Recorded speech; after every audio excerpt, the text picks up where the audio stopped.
Ah, that's more like it. A nice big old list from Coop with games in it that he's been talking about for years that we've all seen before and are sick to the back teeth of. Hopefully, this list is going to be a bit more enjoyable than that. And I hope you're all doing well and surviving your lock ins, etc. We're looking at the top 2 player PS4 platform games. Now, I had to put some rules in. Gotta be side scrolling, left to right, preferably. Some of them don't all adhere to that. But we start with Trine 2. I picked it because it's kind of not as primitive as the first and not as flashy and crazy as the third. And there's also a fourth out as well. This game is also 3-player. I friggin' love it.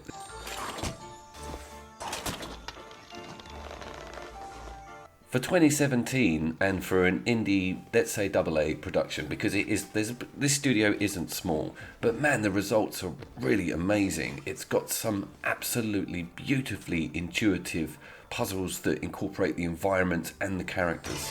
This water is really powerful. I ought to see if it works on potatoes as well.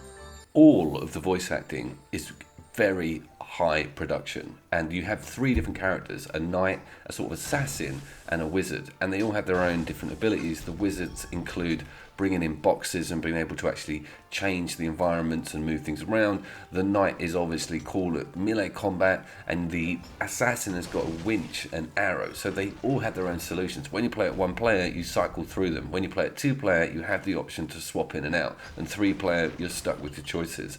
But I do love the ideas behind it and how much effort they put into making these levels look amazing. And the combat is not shit either. You'd think that if it was a puzzler, it would lean solely on its puzzles, and it doesn't. I actually really enjoy the combat. Charge! I picked up all 3 Trines for a very cheap cost about in 2018. I haven't checked the store to see what they're up to at the moment, but I imagine they are all available as a singular purchase, and I think that Trine 4 is available physical because the whole series has done really well and it's quite a famous platforming franchise now. So if you haven't heard of it, then you should snap it up because Trine 1 and 2 and 3 are certainly worth a look.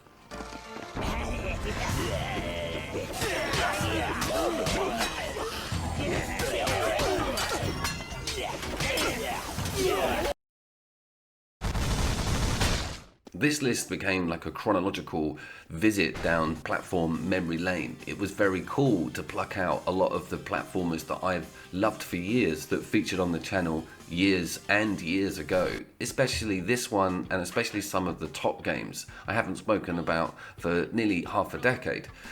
Mercenary Kings is made by the people that did Scott Pilgrim, that was on the PlayStation 3, which was kind of a beat 'em up that was on a slant, a bit like Streets of Rage, etc. But this one is a solid 2D game. It's got a very detailed construction system around the weapon. You can bolt on a magazine and a stock and a barrel. Like you can see my little orange pistol, that's changed loads. I put a bigger clip on it that lengthens the reload time, etc. The depth in this game is very misleading. It's all behind the actual, what does look like retro side-scrolling action gunplay.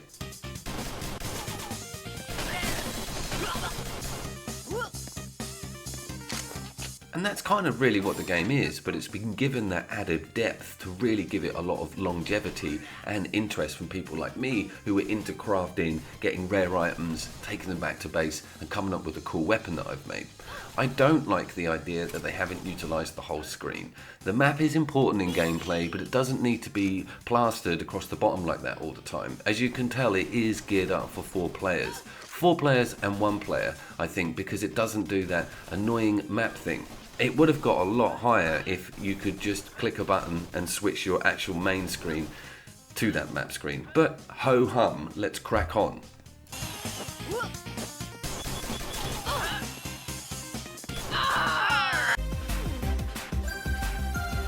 Yeah, guilty as charged that you probably realised that I've put this list together because during a commentary on my recent video, Venture Pals, I suddenly just thought, this needs to be put in. This all needs to be collated. Don't hate the collator. I need to put all this where it belongs, and this is where I put this side-scrolling platformer, and it's probably our first real tropey, proper side-scrolling Mario clone platformer.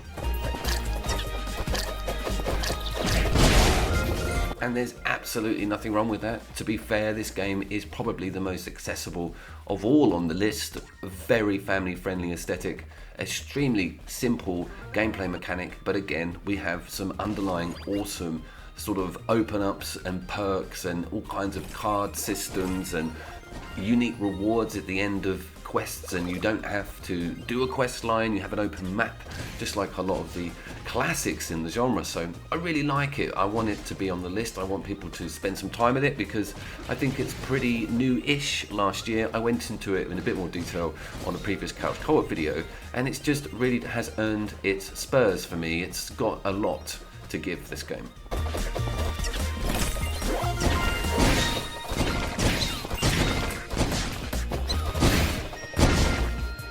There's secrets everywhere and unique rewards with the card system on finding everything within these larger, almost open world platform maps, and there's loads of different directions and loads of different stuff to find out and different enemy types. So this is one for the whole household.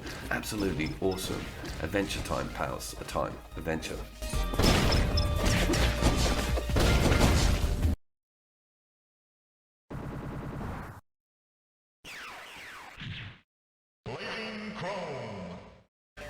Not one for the whole household, Blazing Chrome. And by the way, the audio on this game is so difficult to capture. It's very strange that. And the next game coming up has got the loudest audio ever. So I had to do loads of adjustments to get the sound right with this one, especially that intro where it goes Blazing Chrome. How did they do that? Did they find, I wonder if they recorded it, played it and went, no, that sounds too good, it needs to be shitter. Can we put it through a shitter filter, please? I know it's supposed to be like the 16-bit pixeled voice. It's also really difficult to capture. It's really quiet. I have to put the levels up ridiculously. Anyway, look at this Battletoads tribute scene. Man, this game's awesome. This was so hard. It's only level 2 and you've got to jump, and you've got the classic hold down R1 so that you stay still and you can adjust your fire arc. So you're jostling these ideas. They're kind of very similar to Cuphead, and they're very similar to Valfaris, which I really miss. It's such a shame I can't put Valfaris on this list. But anyway, this is a real tribute to everything I love about the Contra games and everything I love about a good 2-player platform blaster.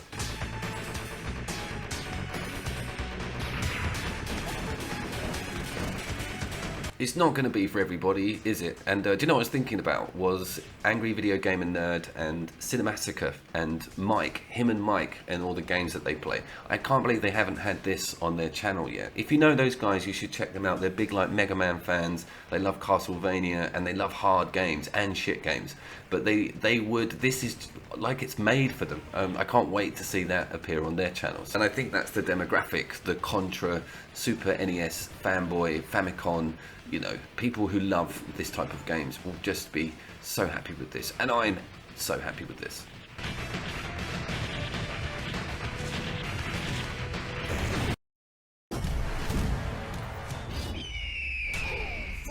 Yeah, so this is the loudest game ever to capture. So you have to turn it all down. I don't know why I'm boring you guys with my volume grief, but maybe the isolation's hitting me a little bit. Back to the nostalgia thing, I think we're probably on double figures with the amount of times I've had this game on lists and on the channel, so I do profusely apologise to my regulars, but you're probably thinking now, Coop, it's epic, mate. The more of this game you have on the channel, the better. And yeah, hell yeah, that circle saw, there's sure in one thing in life, you're going to die, pay taxes, and get killed by that frickin' circle saw. I kind of really shouldn't have put this right next to Blazing Chrome because it's kind of exactly the same premise with its difficulty and its inaccessibleness. It is very targeted, I think, with its audience. Of course, everyone can play it, not the kids, because there's too much pixelated red stuff. But it's just going to knock some people back, and it is so difficult. It is a one-hit, like one tiny hit on you, you're dead, it's over. And the revive mechanic only happens when you find these cages. So it is quite difficult again to progress with somebody, especially somebody who's not familiar with it. Please bear that in mind. But it is world famous, and it should be world famous. I'm playing as RoboCop, and there's a Matrix guy over on the right. I've got those red pills as a special move. It keeps giving. We got it free. I've had it for years and still play it. People come round to play it. It's everywhere, and it should be. Power to you, Broforce.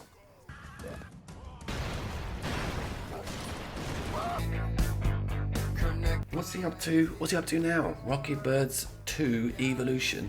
Yes, it's another free game, and it was a game I would not have played if I didn't find it free. And it's a game that got a hell of a lot higher on this list than I thought it should have got, because I gave it some more replay and a slightly more closer look. I actually found an amazing side-scrolling action RPG in here. Oh shit you not, this is a very strong game, because it is not an 8-direction shooting mechanic like the previous blasters that we had on the list. It's got a very luxurious art style, and all of the characters are done extremely well, and all of the voices and funny little nuances with this communist compound that you're in. And we played the rescue mode, which is different. It's a procedurally generated section of maps that the way is different all the time, and you have a set objective. There's no sort of annoying story scripted stuff happening. It's quite cool.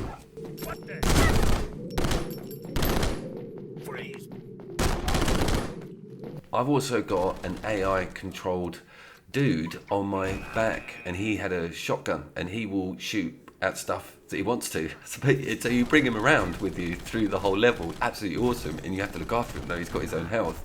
But it's the violence, man, and the music and how it gets you going. It's extremely cool.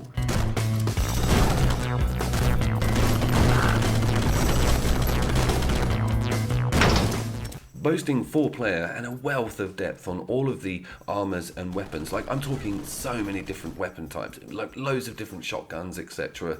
Some awesome story missions. The whole campaign can be done in 4-player, 2-player, single-player, everything. This rescue mode is amazing. Yeah, this is a damn strong game. I'm enjoying it a lot for the second time around as well.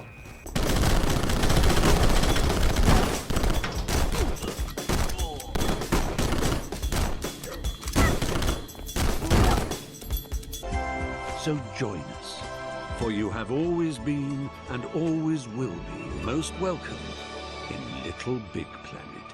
Oh yeah. Oh, Coop's getting into it now. He's getting in the swing of it. He's getting the good stuff up. This is the good stuff, right? Again, I think this was free, but Little Big Planet 3 is an outstanding platform game.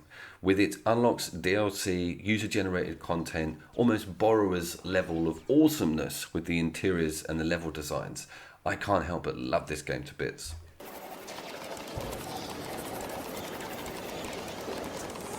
With games like Mario Maker having massive popularity, it's always cool to look back at the Little Big Planet franchise as kind of a game setter with its brilliant ideas and amount of stuff that it let you use to build these levels, etc. And just how much fun you can have with all the material that the developers made. There are so many levels, and even the tutorial is cool. Notice that I've had to, so I'm reinstalling that game as I'm doing the video because I had to take it off. I don't have all these games on my hard drive all the time, but I'm going to keep it on there because it's great to have it back.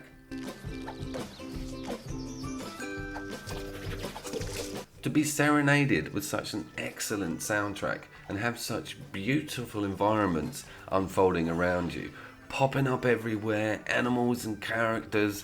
And another thing is that, look at this clip, speedrunners shitting themselves.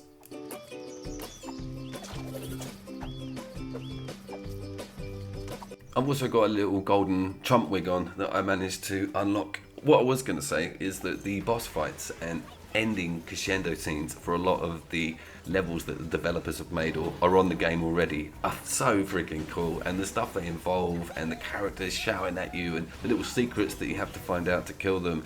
This is a great game. I guarantee you should reinstall it like me if you got it for free and enjoy one of the best platformers on the system.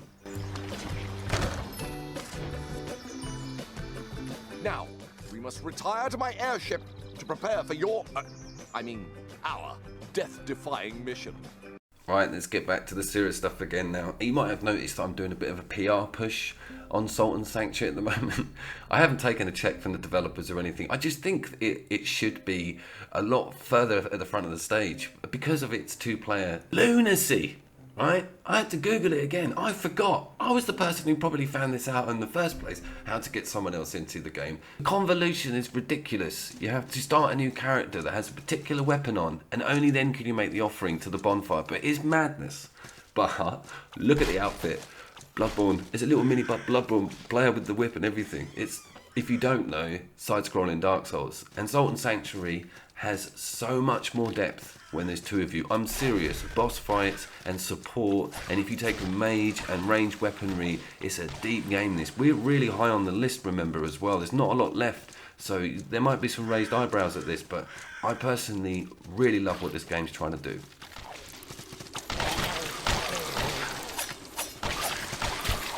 I say trying, it actually does it. Like, the second player needs to have a profile to join you because you're leveling up that character as well. There's loads of depth with leveling the character. There's this spider-shaped skill tree that's really massive, and you have loads of moves that are hidden behind your guard button as well. If you choose the knight, you leap out and do these amazing hard attacks, and you can develop each weapon's lineage so that you could maybe be an expert with the pike or the mace, etc. Hell of a lot going on here. And to flawlessly lift the whole Dark Souls bonfire Souls currency format onto a beautiful looking platform game is quite an achievement in my eyes, and I've never heard a bad thing said about this game at all either. So, and if it's the first time you clapped eyes on it, go out and have a look at this. Salt and Sanctuary, also available on the Vita by Joe. Okay, spoiler alert, I think this is number 2.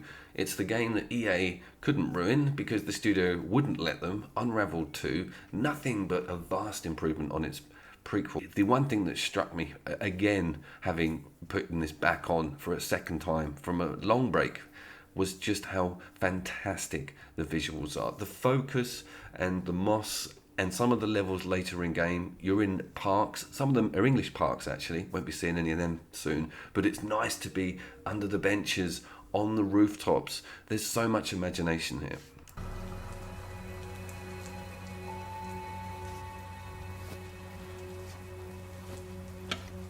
There's also a huge amount of imagination, as you can see, with its mechanics involving your other player. There's some awesome swing physics and a lasso mechanic that allows you to reach out, Bionic Commando style, get through the level. And the puzzles are great, and there's a hint system. You don't get stuck all the time. And if you have younger family members, I cannot think of a more perfect, bewitching, awesome game than Unravelled 2.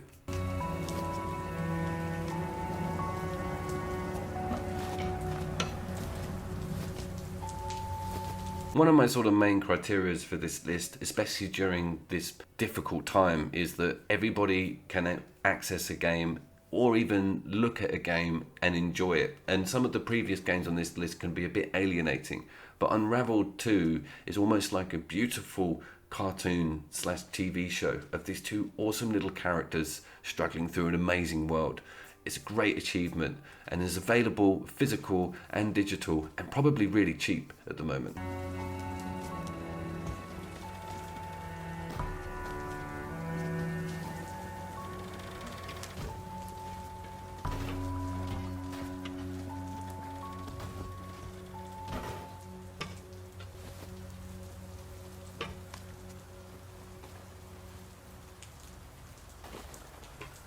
Oh, we're close. We're close to the end, and this is such a strong contender. Rivaled the top spot very, very closely.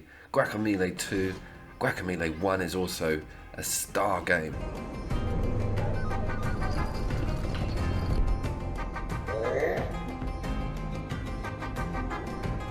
A very difficult thing to do is balance puzzling and combat and platforming together to create something that you would think in hindsight did all three.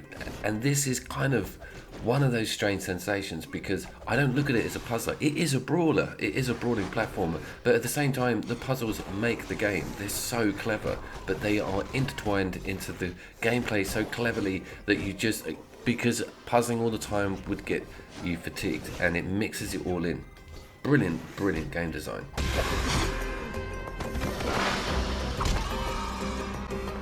Graphically, it's so strong. When you were watching that brawling section just then, when there was a hit or something happened, there was a small piece of dust that came off the top roof of the arena.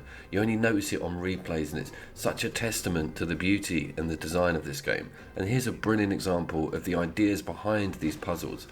These platforms only appear when this strip moves across, and they play on this so well, but it doesn't get annoying. It's so clever how they move on just as you think, that's enough now, I've had enough of this.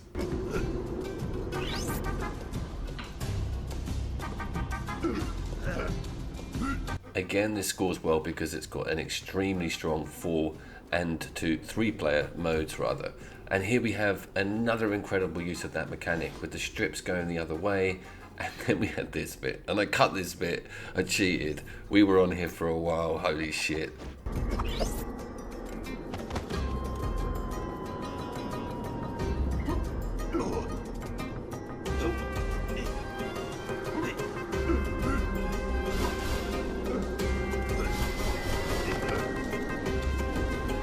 I've actually never seen the game physical. I don't think it ever got a physical release, and it is a couple of years old, so it will be a little bit cheaper. I think everybody knows about it. It hasn't been rivaled with its art style, I don't think. It's Mexican stuff, the Day of the Dead theme, so cool, there's so much here, and the colours are so vivid, it's so instantly recognisable. I love the use of language and culture and references, it's amazing. So, on to number 1, I think.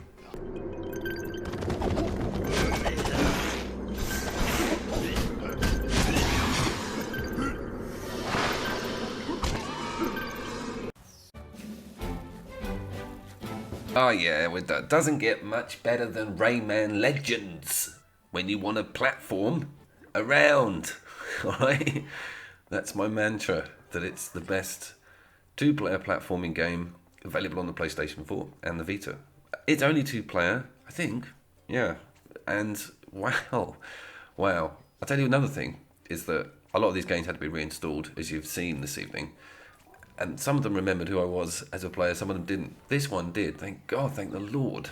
It saved all my progress. Some of them were like, who are you? You have to go over, download it all from the cloud. But this one just remembered me. And of course, it works on the Vita, and you can upload your progress to your main PlayStation 4. You might all remember how that works. But anyway, newcomers, experienced gamers, people who just want to laugh at stuff, or people who love side-scrolling platformers with lovely little jumpy Mario tropes, beautiful bells, whistles and sounds and art. That's all here in Rayman Legends.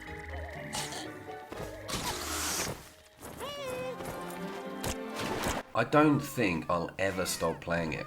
When I travel, the reason I take my Vita is Darkest Dungeon and Rayman Legend and Wipeout and Dragon's Crown and Persona 4. That's it. That's what I have on the Vita if I'm traveling. Remember, I take a Switch as well. When I travel, I have them both hands because I'm such a rad gamer. I have 2 and I just play them on the plane. No one's getting on any planes anymore, are they? But everyone's going to stay at home and play 2-player platformers, and they're going to play this one because it's awesome. But seriously, as a genre flagship title, there's nothing it doesn't offer. Like the side-scrolling shoot-'em-up sections on Cuphead does that just as well. But this one, remember, did that amount of variety in a game that's nearly 7 years old, and it isn't ridiculously difficult. I think the difficulty is so perfectly pitched in this game. I'd say about a third of it is stupidly easy. But that other section and getting all the unlocks on every single level, these damn little hidden little fuckers, that will last you a while. So that's about all I'm going to say, other than Doom Eternal, headphone users beware. See you then!